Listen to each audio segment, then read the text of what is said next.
Coucou mes petites mamans. Voilà, aujourd'hui j'aimerais vous parler d'un sujet ô combien important et pourtant dont tout le monde parle et puis on en parlera tout le temps à mon avis tant qu'il y aura des femmes sur Terre, c'est les symptômes de la grossesse. Avant de parler des symptômes essentiels, hein, il y en a beaucoup, je ne parlerai que de 3 symptômes du premier trimestre en particulier de la grossesse. Mais avant, je vous rappelle, pour celles qui ne les ont pas encore vues, que sous la vidéo, dans la description, je vous ai mis le lien qui vous permettra d'accéder aux 4 vidéos gratuites que je vous offre sur la préparation à l'accouchement. Voilà, mes petites mamans. Alors, on démarre. Donc, quels sont ces fameux 3 symptômes? Alors, dans l'ordre croissant, les nausées. Elles sont peu nombreuses, les mamans qui ne passent pas par cet état-là nauséeux pendant le premier trimestre de la grossesse. Mais elles existent, mais sont peu nombreuses. Donc, les nausées, on va décrire un petit peu après. Ensuite, la fatigue, ce qu'on appelle l'hypersomnie, c'est-à-dire on a envie de dormir tout le temps, tout le temps, tout le temps. Alors la nuit, bon ben ça va, mais en journée, surtout pour celles qui bossent, c'est un peu plus compliqué quand même, donc l'hypersomnie. Et le troisième, qui est important quand même parce que malgré tout, toutes les femmes ne le savent pas et ça les préoccupe beaucoup, c'est les petits maux de ventre qu'on a pendant le premier trimestre, comme si on allait avoir nos règles. Donc ça fait toujours très peur aux mamans puisqu'elles craignent une possible fausse couche avec ces maux de ventre là. Bon voilà, alors on va commencer en parlant du plus simple, c'est-à-dire ces fameux petits maux de ventre. En réalité ce sont des petites contractions utérines et c'est vrai, c'est très très en bas. Et évidemment, l'utérus est encore très petit et ça correspond vraiment à des douleurs de règles. Donc, c'est très effrayant pour les mamans. Hein, elles se disent, ah là là, mon Dieu, je ne vais pas garder cette grossesse, je vais faire une fausse couche, c'est terrible. Alors, sachez que ces maux de ventre, bon, des fausses couches, il peut y en avoir pendant le premier trimestre, il est vrai. Et elles sont souvent, entre guillemets, physiologiques, c'est-à-dire qu'en réalité, c'est parce que l'œuf, ce petit embryon qui est en train de se développer, n'est pas idéal et qu'il y a ce qu'on appelle des aberrations chromosomiques. Donc, on tendrait vers plus tard un enfant qui ne serait pas normal. Il vaut mieux donc l'évacuer. La nature se charge de ça et donc elle va provoquer des contractions suffisamment importantes pour accéder à une fausse couche. Ça reste rare. Non, ça ne reste pas rare en réalité. Il y en a toujours eu et toutes les femmes en ont eu, même s'ils n'en ont pas eu véritablement conscience. C'est parce que c'est tellement précoce, cette fameuse fausse couche naturelle, spontanée, que très souvent ça va correspondre à ce que l'on aurait interprété comme un simple retard de règles. J'ai un retard de 15 jours, 3 semaines, c'est assez exceptionnel, mais bon voilà, c'est arrivé, ou pour d'autres c'est pas du tout exceptionnel d'avoir des cycles très longs comme ça, et puis tout d'un coup je finis par avoir mes règles, mais je perds abondamment, plus que d'habitude, j'ai bien mes règles. Ok, en réalité, il y a de fortes chances pour que ce soit une fausse couche spontanée. À l'heure actuelle, elles ne passent pas inaperçues comme c'était le cas avant, ces fausses couches spontanées, tout simplement parce qu'on fait une échographie très précoce et qui met en avant la présence d'une grossesse très très très très jeune. Voilà, et les tests de grossesse qu'on fait aussi. Voilà, sinon, donc en réalité, ça n'est pas rare et il ne faut pas s'affoler quand on a fait 1 ou 2 fausses couches comme ça précoces. En aucun cas, ça n'entache nos capacités à mener une grossesse à terme lorsque le moment sera venu. Voilà pour le premier symptôme. Donc, ces petits maux de ventre. À quoi ils sont dus? Tout simplement au fait que l'utérus, il y a des filles qui ont déjà vu tout ça, c'est une toute petite poire, c'est pas plus grand que ça véritablement l'utérus. Et en l'espace de 3 mois, cette toute petite poire va devenir grosse comme un petit melon, non, comme une grosse orange, un pommelos, allez, on va dire.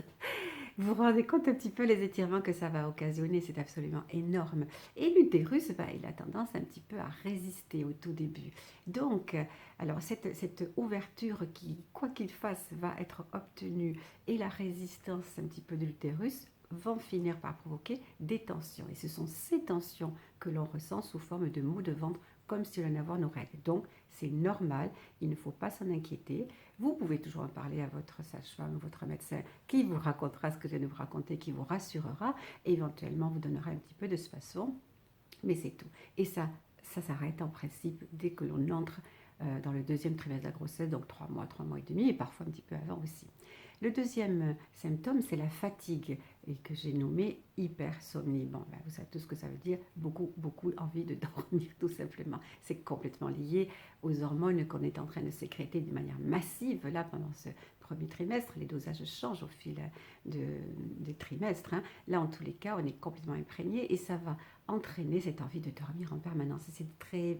Enfin, oui, c'est un petit peu difficile quand même parce que quand on est à la maison et qu'on ne bosse pas, ça ne pose pas de problème. Je suis fatiguée. Enfin, ça ne pose pas de problème à condition que je n'ai pas un, deux ou trois enfants avant, auquel cas je vais devoir lutter aussi. Mais bon, on peut toujours s'arranger avec maman, belle-maman, etc. pour... sauf en cette période de confinement, évidemment, où on va préserver un peu nos anciens. J'en fais partie des anciennes. Ah, c'est dur de se rendre compte, mais c'est une réalité. Non, donc on va devoir quand c'est possible, faire appel à nos parents parce que moi, mais j'ai déjà beaucoup de petits-enfants et ça veut dire que lorsque j'étais plus jeune et que mes filles étaient enceintes, je n'aurais pas été heureusement dans cette tranche d'âge-là. Donc peut-être que vos mamans et belles-mamans sont encore dans cette tranche d'âge où elles peuvent intervenir et vous aider. Et il ne faut pas hésiter à déléguer pour pouvoir vous reposer, c'est important. Donc on est assailli par cette envie de dormir et quand on n'est pas en train de travailler et qu'on n'a pas d'autres enfants ou que nos enfants sont gardés, eh ben c'est pas compliqué, on va se faire des petites siestes. Malheureusement, pour les filles qui bossent, alors à l'heure actuelle encore en télétravail, elles peuvent dormir un petit peu à la maison, s'occasionner des petites siestes où elles vont se reposer. C'est un peu plus facile, mais lorsqu'il ne s'agit pas de... Lorsqu'on n'est pas en période de confinement et qu'on est dans un bureau ou ailleurs et qu'on travaille, ça peut être vraiment compliqué. Si ça prend une ampleur incroyable et que vous n'y résistez pas, n'hésitez pas, encore une fois, à en parler à votre sage-femme, à votre médecin. Vous savez, on ne distribue pas des arrêts de travail comme ça, hein, mais il y a des situations quand même particulières et la grossesse en est une. Les femmes n'abusent pas du tout de l'arrêt de travail pendant la grossesse. Moi, je ne le vois pas du tout comme ça. Souvent, au contraire, elles disent que le fait d'aller travailler leur change les idées et pour ces désagréments du premier trimestre, ça leur permet de mieux les supporter. Sauf que là, vraiment, ça peut être un problème et que je pense que aucun médecin, aucune sage-femme n'hésiterait à vous prescrire un petit arrêt de travail d'une semaine pour que vous récupériez un petit peu. Enfin, le troisième symptôme, qui est le symptôme de la grossesse, mais surtout des premiers trimestres, bien s'il peut s'étendre un petit peu plus encore, ce sont les fameuses nausées et vomissements. Alors, nausées, donc, on a hyper envie de vomir, mais on ne vomit pas. Et vomissements, vous l'avez compris, on vomit jusqu'au bout du processus. Alors, c'est très handicapant, c'est vrai, hein. Et voilà, qu'est-ce qu'on peut faire?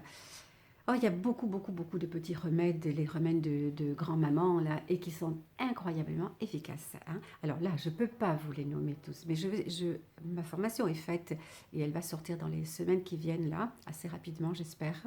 Mais voilà, ça ne dépend pas obligatoirement de moi. Et où je vous donne, sur une petite formation de quelques heures, pas très long, je vous donne tous les conseils possibles pour améliorer véritablement votre état nauséeux et de vomissement. Je ne donne aucun médicament en allopathie. À ce moment-là, si vous étiez à ce stade-là, vous auriez vu avec votre sage-femme puis votre médecin qui vous aurait dirigé vers un service spécialisé. On n'est plus dans la physiologie, puisque c'est physiologique d'avoir des vomissements ou des nausées, puisque c'est lié complètement à votre imprégnation hormonale.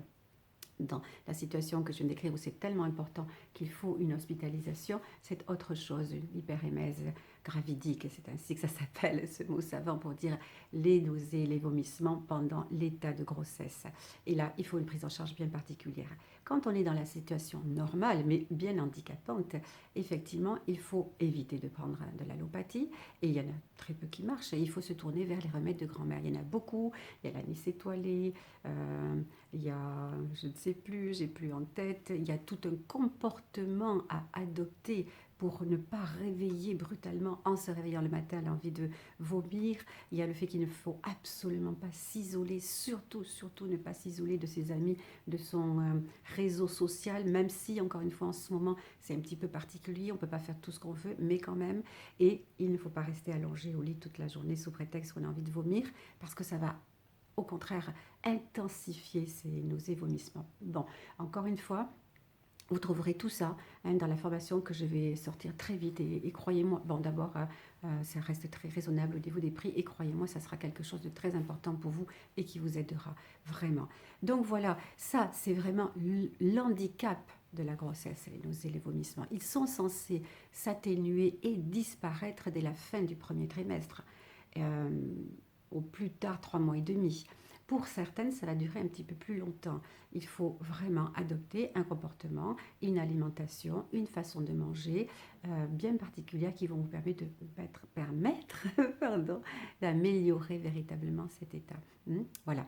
Bon, c'est très court, rapide, mais vous savez que vous n'avez pas beaucoup de temps et je pense que c'est suffisant et ça vous donnera envie d'aller un petit peu plus loin pour certains d'entre vous. Je vous remercie, mes petites mamans. Je vous dis à très vite pour une prochaine vidéo. Ciao, ciao!